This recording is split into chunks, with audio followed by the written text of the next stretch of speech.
Charger को पूरी अच्छी तरह से समझना है कैसे चलता है हमारा लोकल चार्जर। तो पहले तो हम बिजली जोड़ने से पहले इसका इनपुट आउटपुट और स्विचिंग इम्पीडेंस लेते हैं।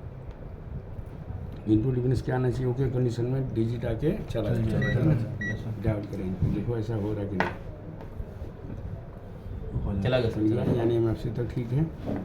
और इसमें सिंगल ही स्विचिंग है, ठीक है ये, और ये 3845 IC है, ठीक है।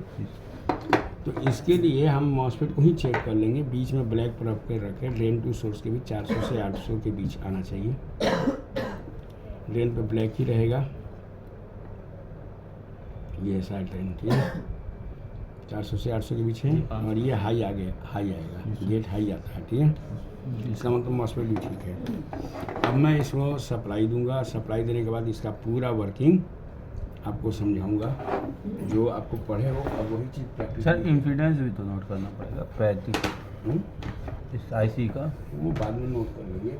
मेन इनपुट और आउटपुट और स्विचिंग इम्पीडेंस लेना है तो वो तो आप कई बार देख चुके हो। जी सर वो हम ले लेंगे बाद में। चला यार कभी लोग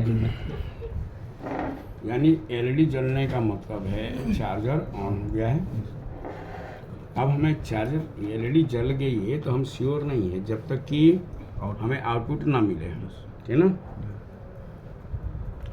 तो ये MFC है यानी आउटपुट फिल्टर कैप्चर है। यहाँ पे हमें वोल्टेज चेक करना है।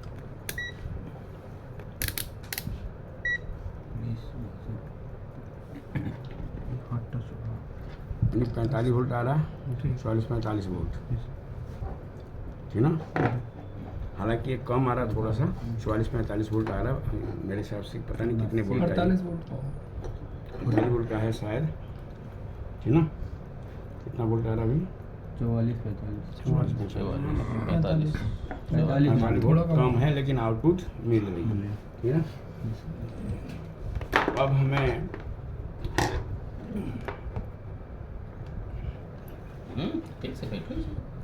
दवा तो पहले हमें इस सर्किट को समझना है, 3525 IC को। 3525 IC पे आने वाला वोल्टेज क्या है ये देखना है।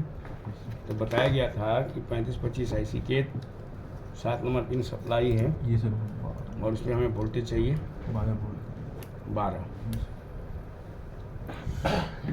तो मेरे हिसाब से ये 1 2 3 4 5 6 7 8। कैसे मालूम है कि ये एक ही है? क्योंकि ये ग्राउंड है, ठीक है ना। 2 नंबर पिन क्या है? ग्राउंड। और 5 नंबर पिन ग्राउंड। तो इधर से गिनेंगे तो 1 2 नंबर ग्राउंड है और ये 5 नंबर भी ग्राउंड है। तो अब हमें इधर वोल्टेज लेना है। तो MFC का माइनस टर्मिनल पर एक प्रोब रख देंगे, परमानेंट फिक्स रहेगा। अब हमें सीधा 7 नंबर पिन, तो ये 5 है, 6 और ये 7, तो 7 पे हमें वोल्टेज चेक करेंगे। 12 वोल्ट आ गया। जी सर 12 वोल्ट आ रहा है। 8 नंबर पे क्या आना चाहिए? 5 वोल्ट।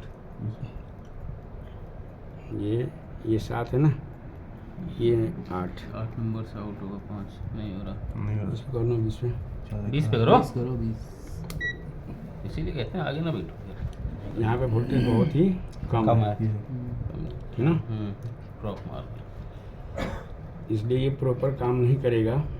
हालांकि चार्जर तो चालू हो गया इसलिए वोल्टेज भी कम है। लेकिन अब हम क्या करेंगे, एक बार इसका बैटरी जोड़ेंगे। बैटरी जोड़ के देखेंगे कि प्रॉपर हो रहा है या नहीं। लेकिन क्योंकि यहाँ पर भी अभी वोल्टेज कम ही आ रहा है इसका, 40 वोल्ट, तो उम्मीद कम है सपोर्ट करने का, ठीक है ना।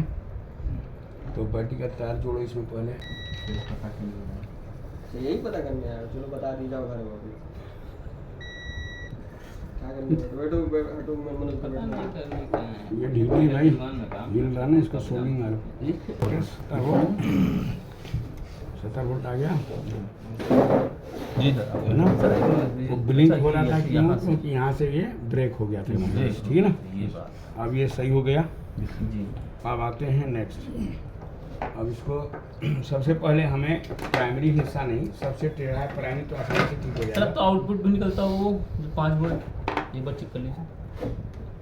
सबसे पहले हमें आउटपुट वोल्टेज मिल गया, अब सही। तो ये वाला सर्किट है, इधर वाला सेक्शन समझना ज़रूरी है, ये तो आसानी है, बाद में देखते हैं। वो एसी है ना? पहले हम यहाँ पर से ये माइनस है और ये SCR है, ये SCR है और एक PNP ट्रांजिस्टर ये रहा जो आपको सर्किट में दिखाया था, है ना? जी सर। तो यहाँ पे आप देखिए एमीटर पे कितना वोल्ट, पूरा वोल्ट 70 वोल्ट, 70 वोल्ट है। बेस पर 70 वोल्ट, 70 वोल्ट।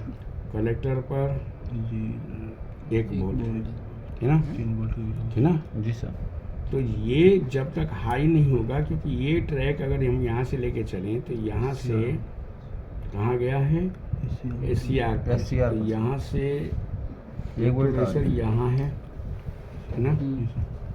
यहाँ सीधा गया ना यहाँ, और यहाँ से एक डैक लग करके गेट पे, तो कुल मिला के गेट पे 20 पे करना भाई, गेट पे हमें 0 मिल रहा है।